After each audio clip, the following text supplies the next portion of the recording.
and here we go finally with episode 2 of season 1 of HBO's Rome. This episode is called How Titus Pullo Brought Down the Republic, and this is part 1 of the episode's review, where I will be discussing, like before, every single scene as we go through the entire episode, and just, I'm gonna be getting some pretty epic nerdgasms, because it's Rome. Okay, here we go. We start off in Gaul, near the Italian border during winter, as the caption tells us. A scene between Caesar and his slave, Posca.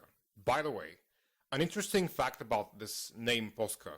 I just finished reading Suetonius' The 12 Caesars, and toward the end of Vespasian's biography, or was it Titus's? I don't remember precisely. But toward the end of one of those was mentioned this cooling drink or something that the Romans had back then. It was called Posca, and it's made of water and vinegar. Disgusting. So our nice little slave from HBO's Rome is named after some water and vinegar mixture. So how did he get this name? Was there some initial idea behind it? Maybe before he got into Caesar's service, he used to sell cooling drinks or something? It would be interesting to consider and very cool if it's true. But I kinda doubt the showmakers really did it purposefully. I mean, which one of the stupid TV viewers would care about the backstory of a freaking slave? But still, they did put love and effort into this project, so it wouldn't surprise me if they really tried to imply some backstory for Posca. So about the scene, once again we get this nice glimpse of the relationship between master and slave, and it's something pretty unique, because the historical sources never seem to give a shit about the importance of this, and nor do other movies and shows, at least the ones that I've seen. By this scene, you could almost tell that Caesar is being taught a lesson by his slave. Not that I'd say he needs it, because he seems capable enough a leader, but nonetheless, the very fact that a slave presumes to teach him, as if he's stupider or something, tells you a lot about the informal status a slave could have. You remember from episode 1, Servilia's slave talking to her as if she were a mother giving a lecture to her dumb and naive daughter? Now look at this. Besides a mother, a slave could also perform leadership functions. It's true that Caesar shuts Posca down, but still Posca has got to have some balls and status in order to be able to speak like that with frickin' Caesar. Then we see how Posca protests Mark Antony's appointment as tribune, which one would totally get since Antony's an idiot. And we have the very next scene to prove that for us. We see some ancient reality where people in power could use peasants in any way they wanted, and that includes rape. It's also a nice scene where we realize what power meant in ancient Rome, and I'd actually say it still applies today. A little bit more discreetly, but it still pretty much applies. I guess by the standards of TV, this is supposed to be baffling to modern viewers. It doesn't baffle me, but I still appreciate it, because it was done well. Like, in most movies and shows, such reality slap scenes that are meant to shock the viewer are just so fucking overdone. For example, I was watching the first season of Vikings, and every killing scene and sacrifice in there was so heavily and dramatically emphasized, as if no one in front of the TV knows what death and violence is. And I guess this does affect most people, because average TV viewers tend to be idiots, and a little note here so that no one gets offended. That average TV viewer idiot category would include me as well. Because before I became a gigantic history buff and before I knew much shit, I also used to watch totally unrealistic movies with all this shock value, and I was indeed affected by it all. I used to think all these rapes and killings were so not normal and usual in humanity, and I used to think, thank God I live nowadays when such things are not frequent. Yeah, right. After I started getting deeper into history, I came to realize that none of this is past, and none of it is baffling, and it's just a part of our species. So it doesn't shock me now at all, and I get annoyed when I see it being overemphasized in TV and movies. But if it's not overemphasized, I don't mind it at all. Like with our particular scene, Antony, a great general and Caesar's watchdog, is totally allowed to rape a peasant girl on the road. So he just rapes her, and we don't hear her screaming, we don't have dramatic music, we don't have a character being appalled or something. It just happens, and it's short, and it's effective, without being too full of itself. So no matter how wrong this sentence is gonna come out, I like this rape scene. It's a very nice introduction to Antony's shithead of a character. Then we continue with our two awesome protagonists and their moral feuds. Pullo has no patience to fuck all the girls in Rome, and Varenus tells him to show some dignity, all the while seeing their great general rape some peasant girl by the road. I love this little interaction. It's like one of those moments where you see an atheist argue with a Christian over religion, and the atheist asks the Christian why he doesn't stone sluts to death, because the Bible says he's got to do it. Varenus comes back with the completely logical answer that the general can rape all he wants because he's not under the standard.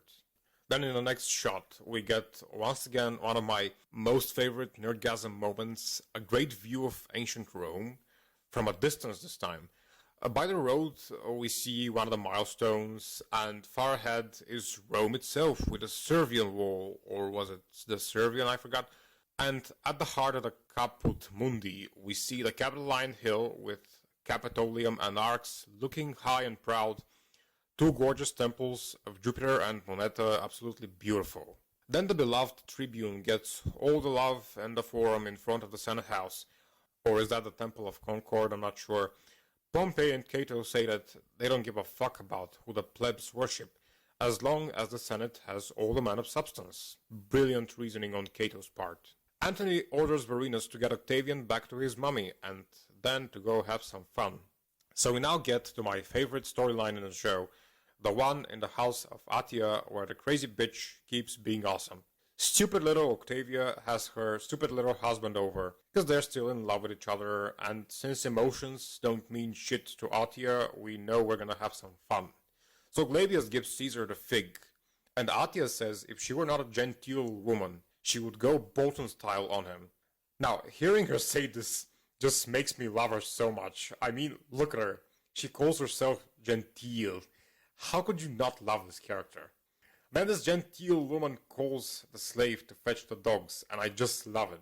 The way she goes sounding kinda hurt and offended when she yells, "Castor, fetch the dogs," as if at this point she should have burned him alive completely legally. And then the slave answers, "Domina?"